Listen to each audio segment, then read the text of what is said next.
Let me go back to the phone lines, talk to Bill in Indianapolis, Indiana, listening on the web. Hi, Bill. Hi. It's great to talk to you. Nice to talk to you.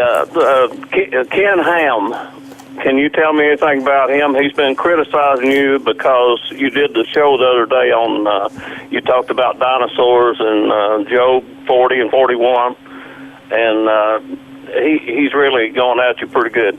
Well, I'm saying they're not dinosaurs. Well, he's been going at me pretty good for a long period of time.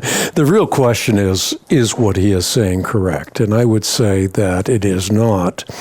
That, unfortunately, he has an improper reading of the book of Genesis, not to mention many other passages in Scripture.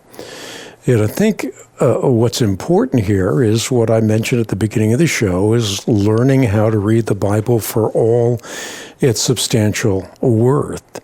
To say that Genesis is a literary masterpiece is an understatement.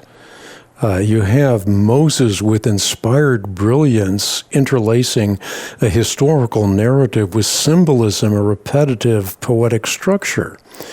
And that sets the foundation for the rest of redemptive revelation.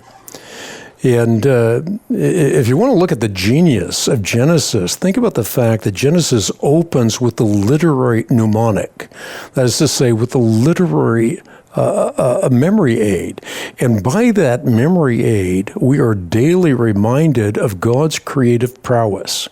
So the first 6 days outline a hierarchy of creation which culminates in humanity as the crowning jewel of creation. And then on the seventh day, the Creator, in whom we ultimately find our Sabbath, he rests.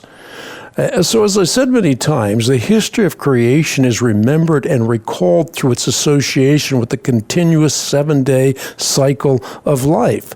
There's no need whatsoever to take those days and turn them into literal 24-hour days.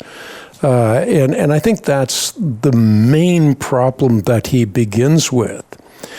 And then there are all kinds of things that are said with respect to humans and dinosaurs walking together. You mentioned Leviathan and Behemoth in Job 40 and 41. Well, I think if you follow the literary progression of Genesis, you will also follow the fact that this doesn't have to do with dinosaurs. But again, it's a matter of learning to read the Bible in the sense in which it's intended. And on top of that, there are all kinds of theories that have been espoused by people like Ken Ham. They've said you can go to the Biloxi riverbed and you can find prints and so forth of humans and dinosaurs walking together. But I think that creationists who have questioned this premise are to be commended for following facts and tracks wherever they lead. So, for example, the Institute for Creation Research, they have a little magazine. I don't know if they still do, but years ago they did. It's called Acts and Facts. But in that, I recall them writing about how scientists have to be willing to reevaluate prior interpretations once new data becomes available. And so they rightly accuse evolutionists of being closed-minded on key issues. And my point has always been that we cannot afford to become like them in that respect.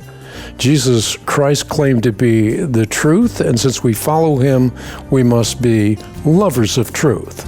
So we don't simply stick with paradigms because we stuck with paradigms. We stick with paradigms because they're true, and if they're falsified, we have to walk away from those paradigms. So again, I appreciate everything that Ken Ham does in a positive sense for the gospel, and I simply disagree with him on the age of the universe, and I don't think we ought to make this an acid test for orthodoxy, but I do think we need to learn to read the Bible in the sense in which it's intended.